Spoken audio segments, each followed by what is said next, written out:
Seja bem-vindo ao Direito 4.0. Eu sou Gustavo Miranda e neste podcast converso com as pessoas que estão transformando o direito por meio da inovação, criatividade e tecnologia. Neste episódio eu converso com o Vitor Scarpa. Ele é cofundador no Brasil do Legal Hackers e co-organizador do São Paulo Legal Hackers. É cofundador da Juris Intel e coordenador da linha de pesquisa em inteligência artificial do grupo de extensão Quinta Jurídica em 9, lá da Justiça Federal do Rio Grande do Norte. Nós falamos sobre o que é esse movimento Legal Hackers, que está espalhado aí praticamente no mundo inteiro. O que é essa cultura hacker, que não tem nada a ver com invadir sistema ou vazar dados, é mais trazer uma forma de pensar mais colaborativa e aberta para dentro do direito. Ele falou como que eles estão conseguindo impactar no direito e trazer reflexões importantes para essa nova realidade 4.0. Falamos sobre como que é importante ter os dados processuais abertos para que a gente consiga entender melhor como que funciona o nosso poder judiciário e permitir que pessoas criem soluções que agreguem valor para a sociedade a partir desses dados. E o futuro da educação no direito, como é que vai ficar com toda essa mudança que está acontecendo? Nós também conversamos sobre isso e como que está o avanço da inteligência artificial, tanto no Brasil quanto no mundo. Os links de tudo que nós comentamos estão na descrição do episódio. Não deixem de seguir o nosso Instagram, é @direito4.0podcast. E se tiver qualquer dúvida ou sugestão, é só mandar um e-mail para podcast@flux.com.br. Beleza? Vamos nessa? Vitor, muito obrigado pela sua presença aqui no podcast. Muito obrigado, Gustavo, pela oportunidade de a gente falar um pouco do trabalho que a gente vem fazendo no Brasil e também no mundo, né? Tentando trazer essa ideia que a gente traz como movimento. É um espaço bem interessante para a gente trazer isso. Você teve um papel muito importante no Legal Hackers do Brasil, né, trazendo esse movimento para o Brasil. Eu queria que a gente começasse falando um pouquinho sobre o movimento, o que é esse movimento, qual que é o objetivo, como que ele foi criado. De forma geral, assim, se a gente for falar o que é o Legal Hackers como movimento, é basicamente uma comunidade voluntária, comunidade global, a gente chama uma comunidade grassroots, né, que é uma comunidade enraizada, que ela cresce como base em cada localidade, e o objetivo, a missão da gente é fomentar e promover seja solução ou discussão de problemas na interseção do direito e tecnologia. Então, é desde pensar onde a tecnologia pode servir ao direito, como melhorar a eficiência, melhorar o acesso à justiça, melhorar a prática do direito de uma forma geral, mas também identificar onde o direito pode ajudar a sociedade a se adaptar melhor a essas mudanças tecnológicas, a evolução que a gente vem vivendo. Então, o direito ele se envolve muito na sociedade. Então, se a gente conseguir usar isso como um canal, um motor de facilitar a adaptação da sociedade para essas mudanças, tá dentro do nosso objetivo de Legal Hackers também, sabe? Sei, e ele pegou esse gancho, bebeu na fonte desse movimento também que vem de softwares e de outras empresas, de ter essa cultura aberta, foi aí a origem dele ou como que ele surgiu?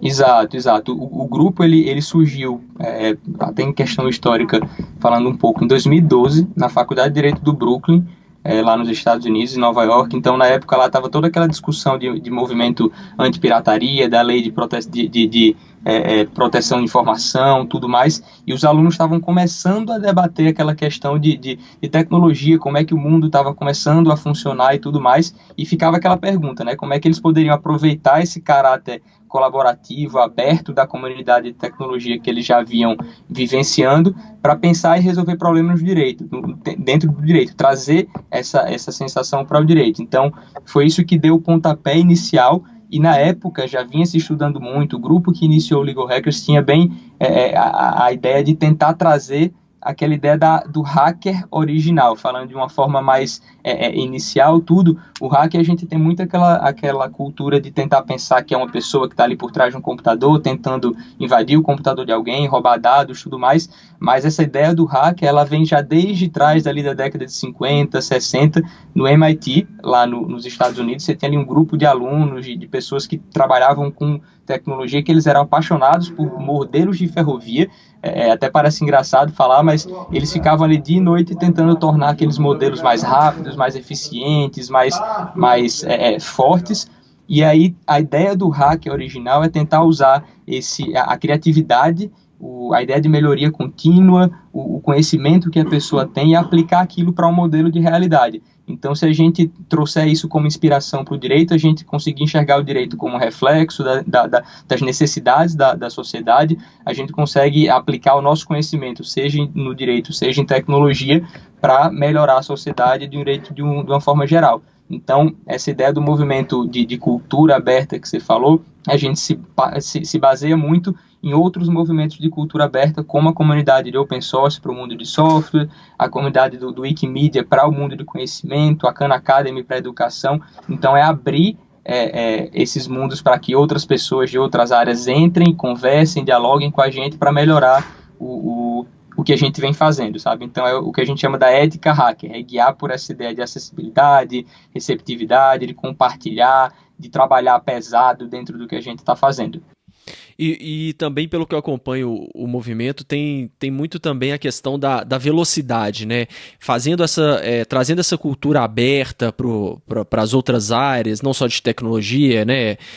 Para o direito, enfim, para todas as outras áreas, a gente consegue ganhar uma velocidade muito maior nos mais diversos pontos e nos mais diversos assuntos para evoluir, né? Trazer uma coisa como o direito, que sempre teve esse histórico de ser mais lento, de não acompanhar tanto a evolução, de ser mais retrógrado, evoluir no sentido de ganhar velocidade para a gente chegar lá na frente com soluções melhores, né? Exato. A gente fala muito dentro do grupo dessa questão de hackear o direito, é um pouco que conviver com esses dois modos de trabalho, né? Um modo fechado, que a gente fala que é o que está no direito aí, desde que a gente se entende por gente no mundo jurídico, que é um modo fechado, que ele é rígido, hierárquico, que ele tem os processos bem ali estabelecidos e burocráticos de funcionamento, e trazer um pouco o direito para um lado aberto, para um modo aberto de trabalhar, que ele é mais flexível, ele é mais exploratório, na medida que você está naquele processo de desenvolvimento, seja de uma solução para o seu cliente como advogado, seja solução para o seu cliente como você sendo uma empresa, a ideia de, nesse processo de desenvolvimento, a gente aprende muita coisa. Você consegue aplicar a lógica de melhoria contínua em diversas etapas desse processo, e aí você vai otimizando o desenvolvimento disso, você vai aprendendo com o processo, e os resultados ficam muito mais repetíveis, muito mais escaláveis dessa forma. Então, é muito a ideia de mudar um pouco essa mentalidade, abrir mais a cabeça do advogado para conviver com outras áreas, para trazer pessoas de design, de tecnologia, de comunicação, de diversas áreas para dialogar com a gente, sabe? Muito bom. E isso que você disse é uma coisa que eu acho muito relevante, que a gente também, no direito, não tem muito essa cultura de trazer pessoas até de outras áreas para contribuir, né? E essa é uma pegada também muito forte do movimento. Exato. A gente vem tentando discutir isso já há um tempo, que o que a gente enxerga para o futuro do direito, seja o direito como área de atuação, seja o direito como a educação jurídica em si, é o que a gente fala como Open Legal Stack, que seria ali mais ou menos uma tradução ao pé da letra, uma base com uma estrutura aberta, uma estrutura jurídica aberta, que ela tem ali algumas etapas que vão se potencializando mutuamente. Então, você teria no início, ali na base dessa estrutura, um conjunto de dados, conjunto de informações, de educação, que são abertas para as pessoas, tanto os cidadãos poderem entender melhor sobre o direito, como o advogado, a advogada, o estudante poder entender o direito. Você teria uma segunda camada ali de serviços e tecnologias, digamos assim, que estariam disponíveis para as pessoas utilizarem, seja no formato pago, seja no formato aberto, né, no mundo open source, que você vai melhorando cada vez mais essas coisas.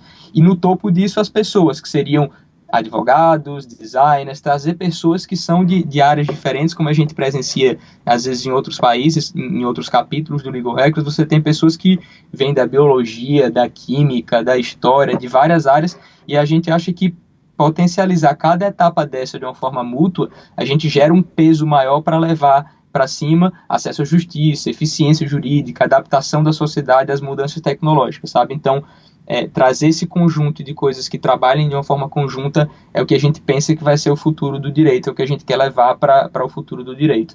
Eu também não tenho dúvida de que isso isso que você acabou de dizer, é dos aspectos mais importantes para a gente conseguir evoluir no direito, que é trazer essas novas visões e testar o que essas pessoas com outros conhecimentos de outras áreas têm a agregar, né, na nossa área, no direito. Mas imagino que isso deve ser difícil de equilibrar, né? Como que vocês conseguem costurar essas diversas visões de mundo e colocar numa solução única para impactar no direito?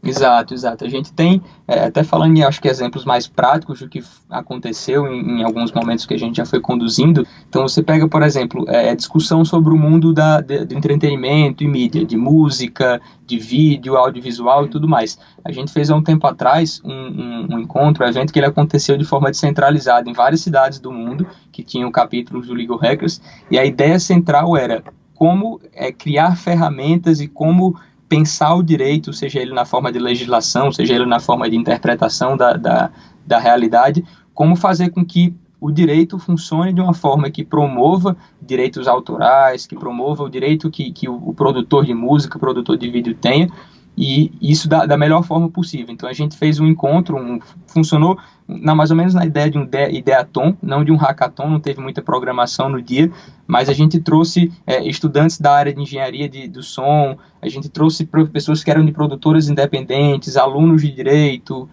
advogados da área de propriedade intelectual e tudo, e a gente colocou essas pessoas juntas, em grupos separados, né, para poder pensar, para cada um compartilhar primeiro o problema que eles vivem na sua área, seja você como advogado, qual é a dificuldade que você como advogado tem de lidar com essa área, qual é a dificuldade que você tem como produtor independente de fazer com que sua obra seja mais promovida, ou você como produtor, como músico, qual é o problema que você vive no dia a dia.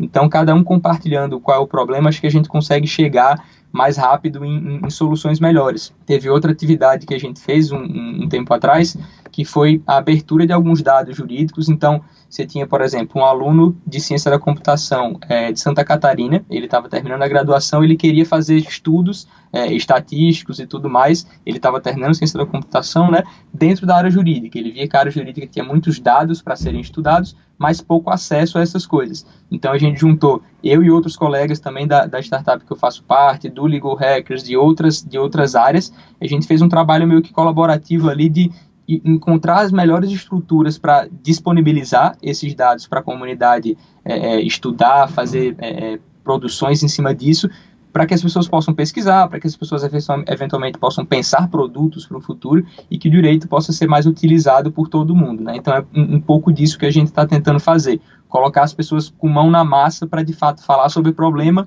e falar sobre solução. Legal.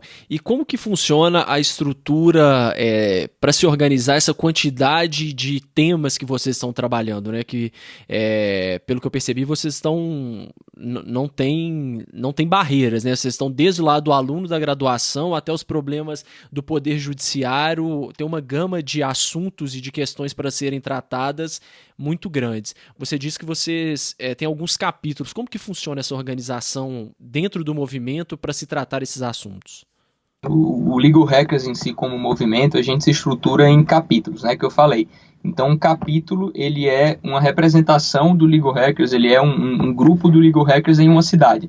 Então, a gente não tem, dentro do movimento, uma organização nacional. Então, você não tem, por exemplo, uma diretoria nacional. O que acontece é que, na medida que a gente vai se envolvendo com o grupo desde o início, a gente vai se relacionando com muitas pessoas e vai tentando fazer com que a gente tenha uma estrutura mínima para que o grupo funcione de uma forma mais organizada no país, de um modo geral. Então, a gente tem cada cidade que tem interesse em começar um grupo do Legal Hackers de forma voluntária, está convidado para começar. Então, por a gente fala até a questão do capítulo, que é muita ideia de cada capítulo ele conta uma história diferente de um livro completo, que é o movimento em si. Então, a gente tem, trazendo um pouco essa ideia do que você falou, como a gente consegue equalizar isso, de trazer questões de judiciário, educacional, tudo. Como a gente se organiza em várias cidades, você tem cada cidade um perfil diferente de grupo. Então, em Brasília, que a gente tem um capítulo de Legal Hackers, por exemplo, o pessoal tem muita relação e é muito envolvido com o Poder Judiciário, com o Legislativo. Então, termina que a gente tem uma entrada e tem uma discussão sobre esses assuntos de forma mais intensa em Brasília. E isso termina repercutindo nos demais capítulos. Aqui em São Paulo, a gente tem uma proximidade, uma relação muito mais forte com a parte do mercado, com escritórios de advocacia, com departamentos jurídicos. A gente tem centros acadêmicos de pesquisa também voltados para isso, então a gente consegue trazer isso. Eu sou de Natal originalmente, a gente começou o primeiro capítulo lá, depois eu me mudei para São Paulo, mas em Natal a gente tem uma relação de academia, de trabalhar com o direito de uma perspectiva do direito público mais forte. Então termina que a gente tenta sempre trazer essas questões de facilitar e melhorar a discussão dentro da academia no perfil em Natal. Então é isso, pelo fato de a gente se dividir em cidades diferentes, você termina tendo uma proposta diferente de atuação. Uma coisa que a gente começou há pouco tempo no mundo de uma forma geral e aqui no Brasil também é a criação de student groups. Então a gente tem qualquer aluno de faculdade de Direito ou não que queira levar um braço do Legal Hackers para dentro da sua faculdade, a gente está criando como se fosse clubes de estudantes dentro da faculdade. Então a ideia é que essa discussão entre para dentro da faculdade através dos alunos e que vá se mantendo um legado na medida que esses alunos vão se formando, esse grupo vai se mantendo na faculdade. Você vai conseguindo fazer essa discussão desde a base e não só dentro do mercado. Você começa isso na faculdade e vai repercutindo para frente. E vocês já estão hoje presentes no mundo inteiro? Você tem noção de quantos capítulos que já estão espalhados aí no mundo? Exato. É uma coisa que não para, assim. Aqui no Brasil vem sendo muito natural o crescimento também. A gente começou no fim de 2017, em Natal. Eu me mudei para São Paulo, a gente começou e fundou o segundo capítulo aqui, no fim de 2017 também. E aí de lá para cá a gente já está indo para o 19º. Acho que próxima semana a gente está finalizando o 20º capítulo surgindo no Brasil. Então já são mais de 14 estados do país que tem uma representação do Legal Hackers lá naquele lugar. São mais de 5 grupos de estudantes em faculdades em São Paulo, tem em Brasília, tem em Campinas. Em termos de co-organizadores, que são meio que ali os coordenadores de cada capítulo, a gente tem mais de 60 pessoas envolvidas no Brasil. E falando em relação ao mundo, a gente tem em todos os continentes do mundo, a gente tem um capítulo do Legal Hackers. São mais de 170 cidades envolvidas com o movimento, então vem gerando um impacto muito grande. A gente tem um relacionamento muito intenso entre todas essas cidades, seja virtualmente, seja presencialmente, em encontros que a gente faz todo ano. É uma relação muito bacana, então a gente consegue crescer muito rápido por essa descentralização e por essa questão do voluntariado também.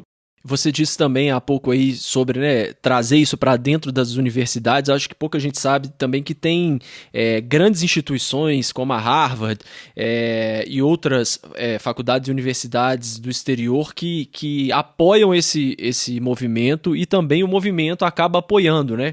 Como que está funcionando essa troca entre essas grandes instituições que são referências no mundo inteiro em direito, em tecnologia, com o movimento? Exato.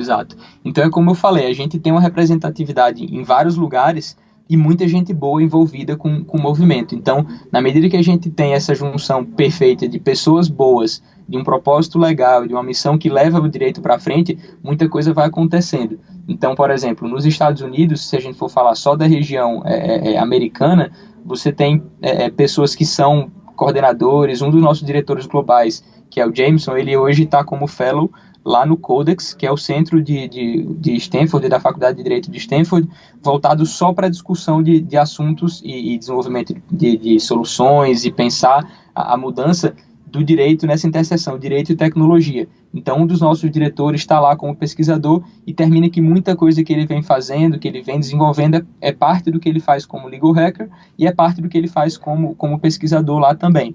A gente tem um dos nossos organizadores de Boston, ele é professor e é pesquisador cientista lá no MIT, no Media Lab do MIT.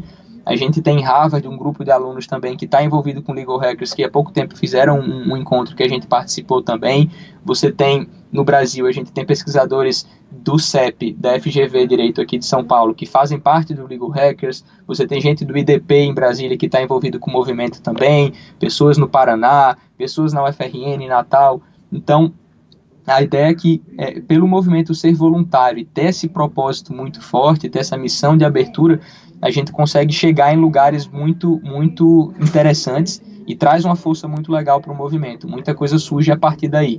Então, eu diria que hoje você tem as melhores cabeças do que pensam a inovação no mundo jurídico, estão dentro do nosso grupo, que também estão dentro dessas faculdades e centros de pesquisa. E tem alguma solução, alguma coisa relevante já tenha acontecido, que você recentemente, que você possa trazer para a gente de o que foi desenvolvido dentro do movimento e que já está sendo aplicado?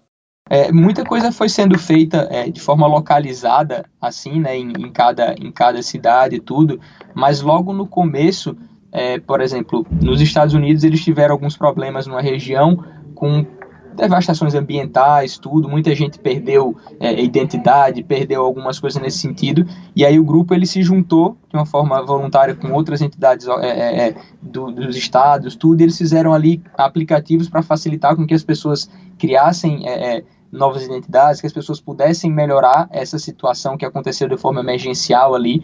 A gente tem iniciativas de educação, por exemplo, que vão sendo desenvolvidas. A gente está atualmente com uma força muito grande nessa parte de educação aberta. Então, a gente está tentando fazer com que o grupo consiga, dentro dessa lógica que eu falei, de pessoas que são de universidades muito boas, de centros muito bons, disponibilizar o que eles vêm desenvolvendo, seja de currículos de pesquisa. Então, você tem ali desde o currículo de alguma matéria que é dada dentro da faculdade, até o material, seja de vídeo, seja de material físico de educação, seja outros tipos de documentos que podem ser utilizados para educação, fazer com que essas pessoas abram isso e forneçam para que as pessoas possam utilizar como base. A gente tem algumas questões de aulas mesmo, de cursos. Por exemplo, tem um curso que é de Introdução à Ciência da Computação para advogados, que a gente está criando uma estrutura para que ele seja 100% replicável em cada cidade, isso de forma aberta. Então, a ideia é trazer educação de qualidade e que leve o advogado, o estudante, a advogada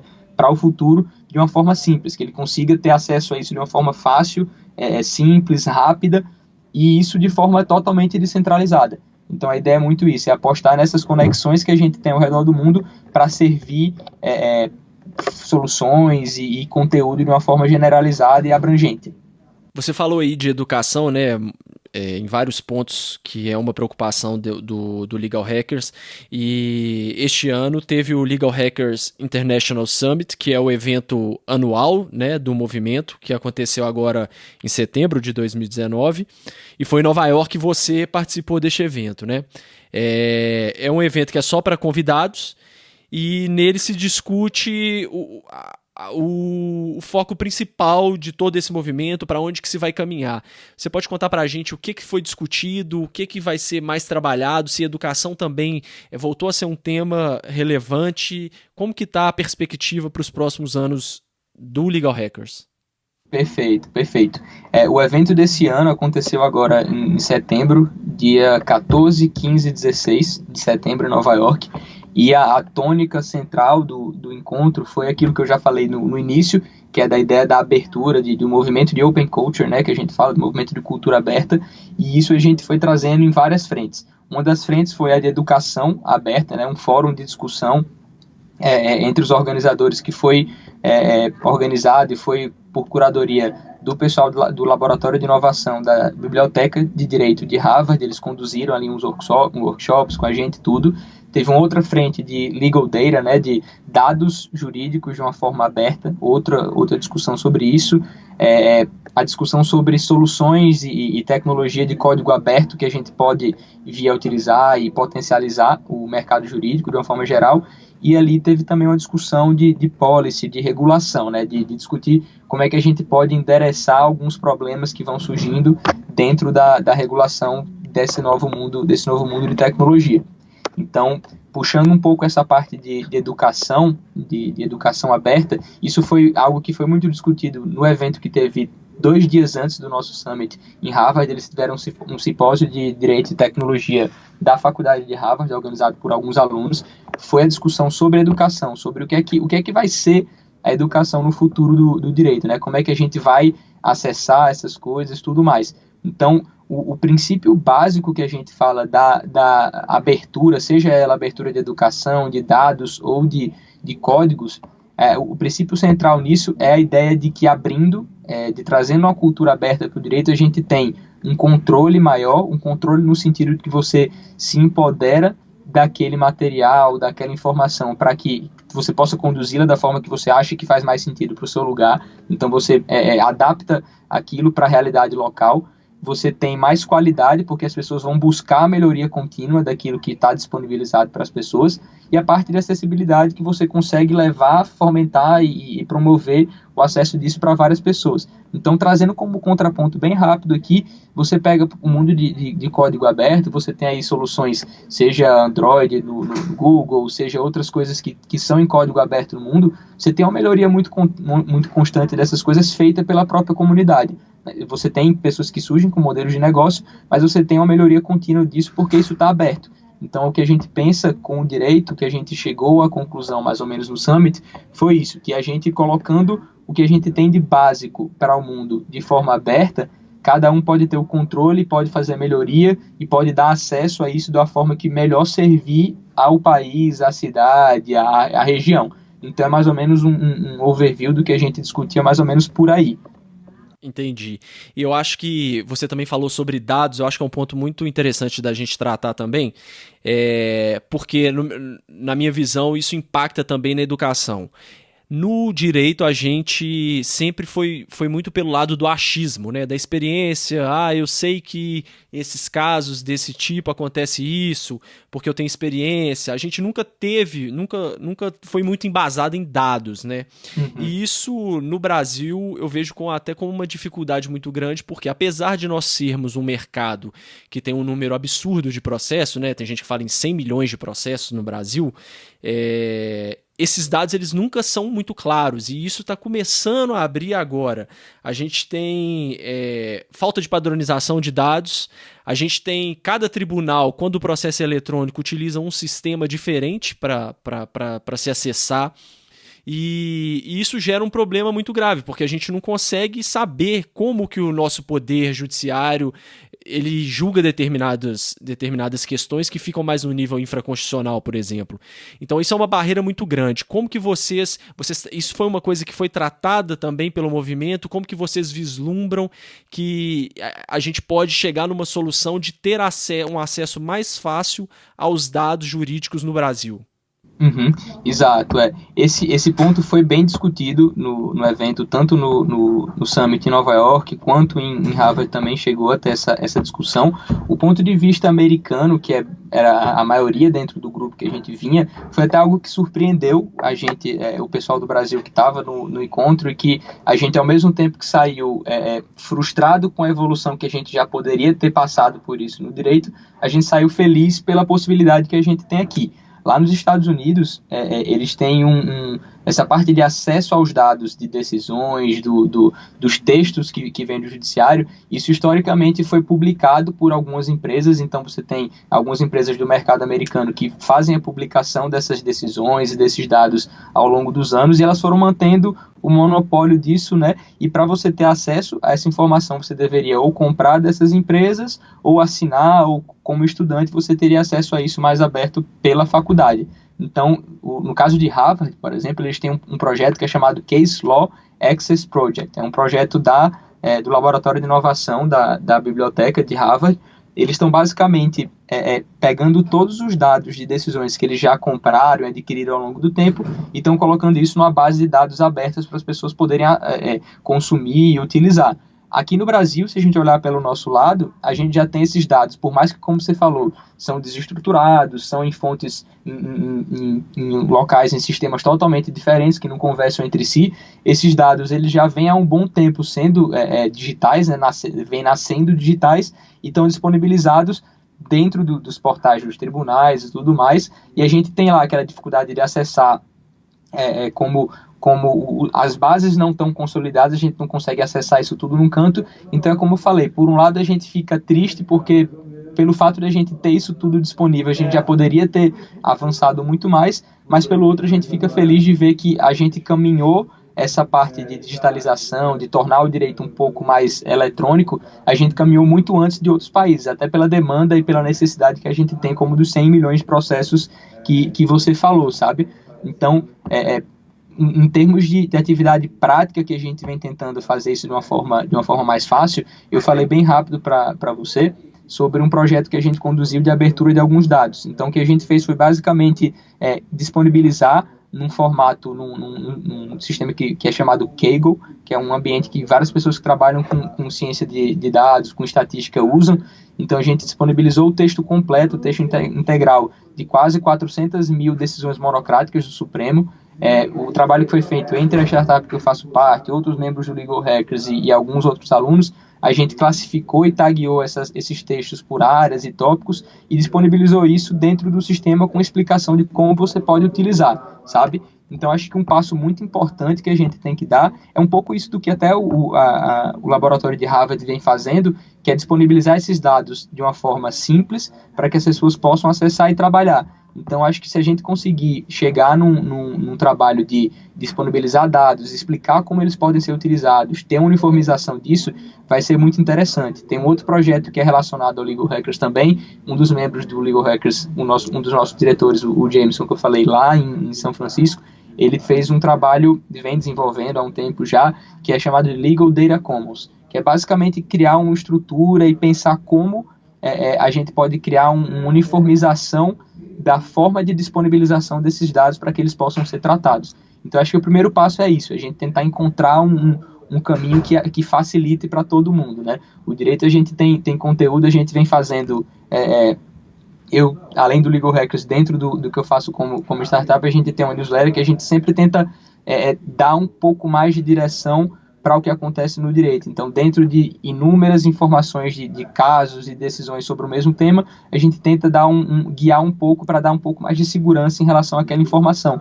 Então, por mais que você tenha dados disponibilizados, esses dados eles surgem de um movimento judicial muito intenso no Brasil. Então, é muito complicado. Acho que o primeiro passo seria isso, criar uma estrutura mínima uniforme. E você acha que a gente deve aguardar isso, que isso seja tratado pelo poder público, ou, aproveitando até a deixa, falar um pouquinho que eu entendo que a Juris Intel está tendo, né, que é a startup que você falou que você é cofundador, está tendo um papel muito importante em trazer essas informações mais para perto da gente, porque eu acho que se a gente for esperar isso ser padronizado, ser bem tratado, a gente vai acabar perdendo um pouco o acesso que a gente pode ter imediato e a evolução que é o que a gente tanto busca, né? Exato. Eu acho que, concordo contigo plenamente, eu acho que aguardar pelo poder público por isso. O poder público, ele é mais moroso naturalmente para fazer qualquer coisa, e para questões como essa que a gente está discutindo, acho que tem muita questão política envolvida, tem muita questão de gestões diferentes que surgem em tribunais, em conselhos e tudo mais, que vão inviabilizando projetos nesse sentido. E, então, acho que a gente, como sociedade civil, como empresários, como grupos, como movimentos, acho que a gente tem um papel muito grande nesse sentido. Lá nos Estados Unidos, eles conseguiram fazer isso um pouco mais rápido através de uma faculdade.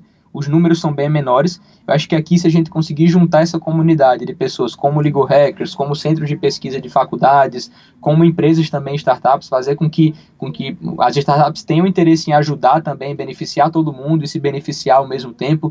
Então, acho que trazer esse espírito colaborativo é fundamental. Dentro do que você comentou da Juris Intel, a gente tem, o nosso objetivo é basicamente isso, a gente vem, um desses trabalhos de dados de disponibilização dessas 400 mil decisões, a gente fez de forma totalmente voluntária, totalmente aberta para servir, para que as pessoas possam ter acesso a isso, e na newsletter que eu comentei, a gente vem basicamente trabalhando com processamento de linguagem, com inteligência artificial, para processar informações jurídicas e servir para todo mundo numa newsletter que hoje ela está aberta, ela está gratuita, servir essa informação de análises de alguns temas jurídicos de uma forma aberta para trazer o benefício da inteligência artificial, da tecnologia, de uma forma mais simples para as pessoas, para os advogados, para as advogadas, para os estudantes. Então, acho que a gente tem muita coisa que dá para fazer, que dá para beneficiar todo mundo e que beneficia também como empresa, como centro de pesquisa. Então, se a gente pensar um pouco mais de forma colaborativa, eu acho que as coisas fluem melhor e fluem mais rápido. Acho que a gente se juntando dá para fazer mais rápido do que o judiciário vai fazer sozinho, sabe? E para quem ficou interessado aí sobre a newsletter, como que a pessoa pode se inscrever para receber esses informativos? Perfeito. A newsletter, basta acessar jurisintel.com.br e no topo da página tem um link ali, newsletter, que basta clicar lá que você vai poder ver tantas edições anteriores que foram publicadas, quanto se inscrever para receber as próximas. A gente está ali na 10ª semana, mais ou menos, de newsletter com a publicação, e a gente vem criando e pensando em formas novas de servir esse conteúdo, sabe? A gente vem trabalhando com direito de uma forma geral, vários temas. A gente está querendo começar ali alguns temas específicos de áreas de atuação de algumas pessoas, servir tipos diferentes, com forma mais interativa de mexer com a informação, sabe? Isso é um trabalho que a gente faz dentro da lógica de sistema que a gente tem, com o mesmo código, mesma tecnologia que a gente usa no sistema, mas de forma aberta. Então, a gente quer crescer isso cada vez mais. O que a gente tem nos próximos meses em mente, é crescer essa newsletter, fazer com que ela caia na mão das pessoas, que a informação caia na mão das pessoas e que a gente consiga melhorar isso cada vez mais. Legal.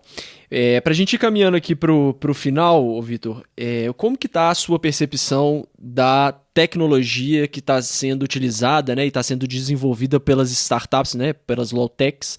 Como que está o nosso desenvolvimento, a nossa maturidade em relação a, por exemplo, os Estados Unidos? Você que esteve fora em outros eventos, eu sinto que a gente em outros ramos, a gente sempre está um pouco atrasado, mas no ramo jurídico esse atraso ele também é perceptível ou não? A gente está quase lá parelhando com os Estados Unidos, por exemplo. Exato. Uma coisa que é engraçada e que é interessante é isso. No mercado jurídico, uma coisa que ficou bem clara nessas interações que a gente teve antes de ir para Nova York e para Boston, Harvard. Eu passei um tempo em São Francisco também visitando, conhecendo algumas pessoas na região do Vale do Silício, e sobre a tecnologia, uma coisa que me pareceu muito clara é que, em termos tecnológicos, a distância não é tão grande no mundo jurídico, entre a gente aqui no Brasil e o pessoal lá fora.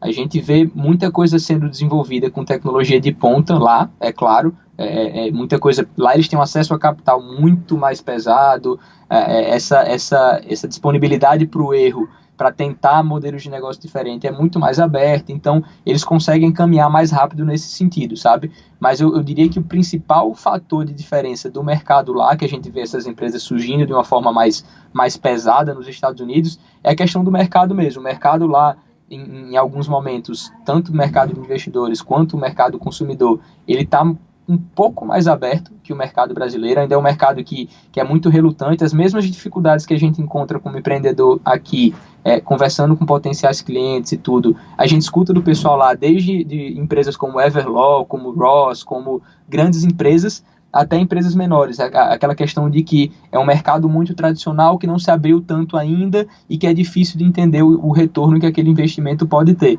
Então, em termos de dificuldade, a gente está muito parecido e está muito próximo deles. Muda muito o acesso ao investimento, que, como falei lá, é muito mais pesado, e essa lógica de modelos de negócio. Algumas discussões que vão surgindo lá, por exemplo, participei de um encontro como se fosse a OAB, né, a Bar Association da Califórnia, que era basicamente, eles estavam discutindo como levar o acesso à justiça por meio da inovação. Então, era basicamente como a tecnologia poderia melhorar o acesso à justiça, e isso estava sendo discutido dentro da Associação de Advogados, e ali tinha vários stakeholders, tinha o pessoal de empresas, tinha o pessoal do judiciário, tinha o pessoal da academia, tinha pessoas da Bar Association. Então, eles estão querendo correr mais com isso, sabe? O lado da demanda é questão financeira, é o valor que o serviço jurídico tem. Aqui no Brasil a gente não tem tanto essa questão do valor, e tem mais a questão de dar vazão a esses processos que a gente tem, sabe? Então, em termos de tecnologia, que é o que você perguntou, hoje o que a gente vem trabalhando é com processamento de linguagem, por exemplo, processamento de linguagem natural, que é uma sub-área de inteligência artificial. A mesma dificuldade que eu tenho aqui de trabalhar com texto jurídico, eu ouvi do CEO da Everlaw, ouvi do CEO da Ross, ouvi do CEO de várias outras empresas de tecnologia que tem ali um batalhão de programadores, um batalhão de investimentos, e eles estão tendo dificuldade, sabe? Dificuldade no sentido de chegar naquele ponto, o melhor ponto possível.